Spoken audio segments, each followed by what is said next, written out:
nice talk. We will be coming to the Dr. SANITHA Sathyan. She has already started two or three hospitals. Okay. She will tell you how to start hospital and how to run.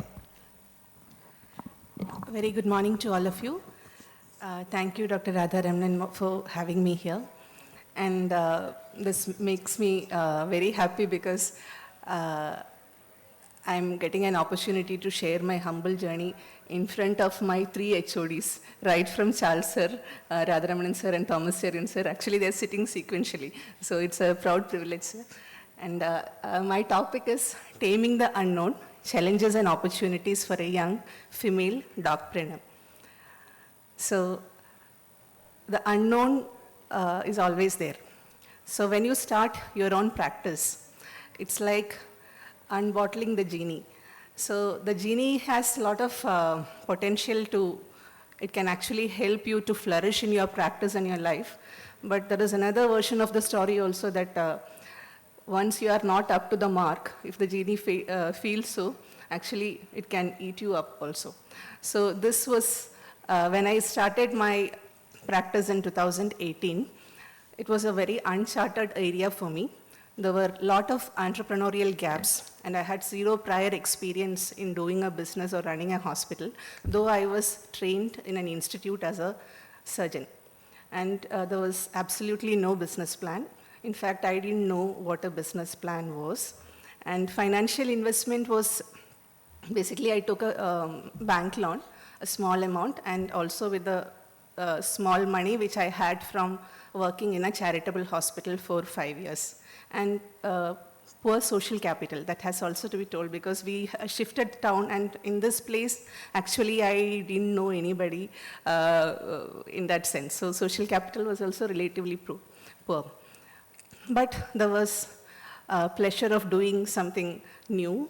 There was passion and definitely a purpose which pulled us through this journey. So this was my first 2-room, it was a 600 square feet clinic. And this was, I had a single optometrist, and this is my mother. I checked her on the first day, and this was her first patient. And after 1.5 years, COVID pandemic came, and again there was a lot of uncertainty, and we didn't know what to do. But I think the test for any person is how he or she deals with uncertainty. So everything is very smooth, you know, you will get somewhere.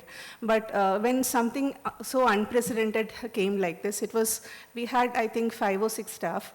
But COVID was actually good for us. Being a very small practice, we didn't shut the hospital for any day other than the officially declared shutdowns. And we didn't cut the salary of any of the staff. And we checked all the patients who were very desperate to see us for the eye problems, because they didn't want to go to bigger hospitals for fear of spread of the infection. So I think after this COVID, actually, we had a little bit of an edge, and people came to know us. And basically, swimming against the tide where you do not know what actually is. And that is a very important thing. And you should actually know what to focus on and what to let go. So after COVID, I thought of expanding my practice. So somebody suggested maybe you can build an OT. So I told, no, I cannot run an OT. It is a big thing. So all those things were, and I don't have the finances to do that. But somehow things turned around, and in 2021, we started a small OT setup. I should be very frank here, I don't have that kind of financial backup, and I didn't want to have any financial backup from my family or my parents or my husband's family. So we just started on like this. It was by brick. So you can do it anyway, that is depending upon your circumstances. Many people here are lucky to have a fully equipped OT. You are a first generation or a second generation ophthalmologist. All that is well, it's all very good things, but for me I had to build brick by brick, and So at the end of the, now initially it was all second-hand instruments, even my phaco machine. Now I have a brand new OT. It was all step by step, brick by brick. And I think the most important thing that you have to have and you have to build in any practice is a team. And how to build a team. So we have always believed in building a team based on trust and not on fear. So all of us don't want to build a team based on fear, but sometimes ultimately it ends up because your staff have kind of fear in the hierarchy. So we didn't want to do it. It was a very careful team building process which we took, and building authentic relationships was very important. And learning culture, even from the very housekeeper to the doctor, that is always encouraged and it is mandatory in our hospital. And we are always for continuous quality management. We always wanted to be ethical, and I think we have been always like that, and transparent also, because whatever others think of you, on the go, we'll have a lot of accusations coming up. So I personally believe that if somebody accuses you of something else, another person should be there from your side that she will not do such a thing. So we have had that, we have built up that kind of goodwill. Problems are there, many problems are there, but still. And empowering the team. And when you have empowering the team, we always focus on incremental process.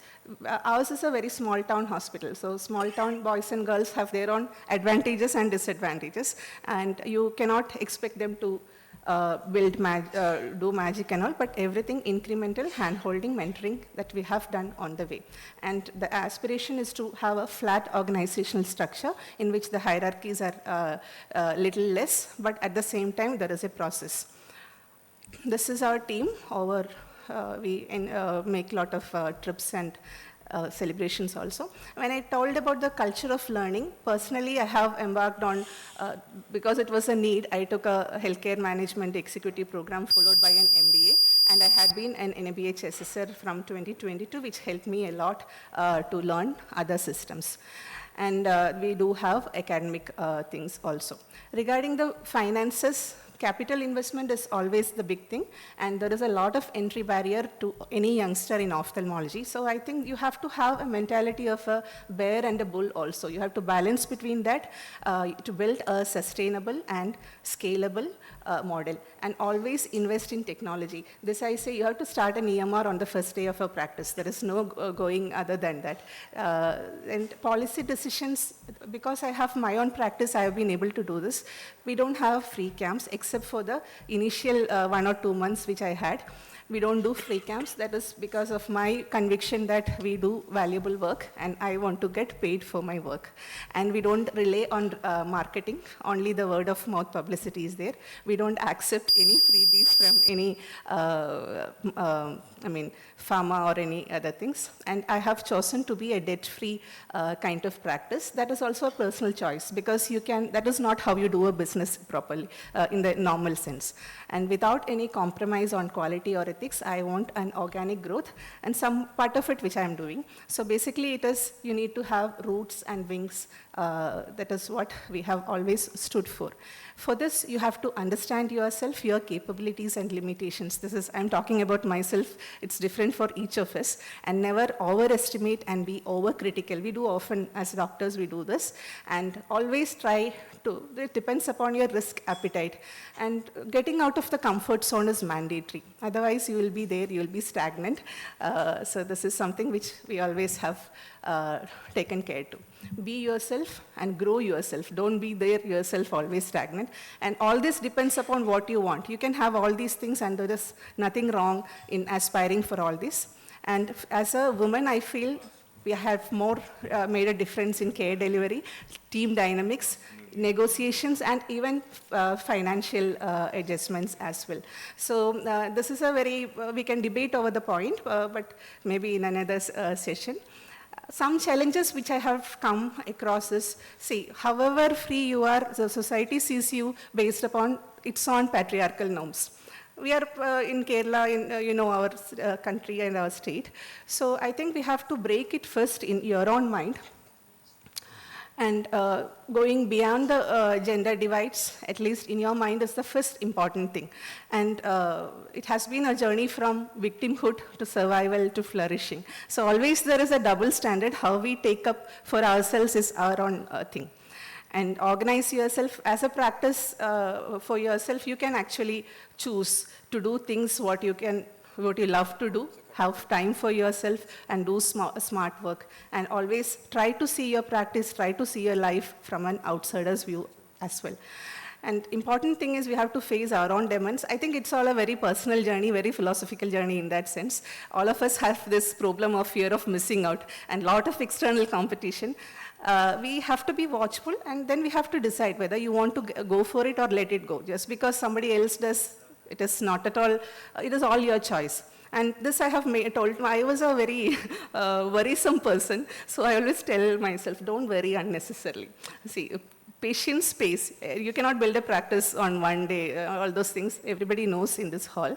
And patience will come, and we have to be very careful in choosing our battles because we have limited energy, limited time, and we have to make best use of it, and peace of mind is a very, very important thing, which I cherish. So you have to nurture yourself and visualize yourself in the bigger picture, and always work relentlessly in small details. I think it is very important. Never get very cozy in your comfort zone. Ophthalmology, even in the whole game of things, ophthalmology is a very small specialty. So keep yourself busy in our ophthalmology because it is our bread and butter. Engage in other fields also. And learn more and smile more. Take it easy. It's hard work, I know, but at the same time, always try to look outside our things also. These are something which I've gathered from my own practice, my own experience.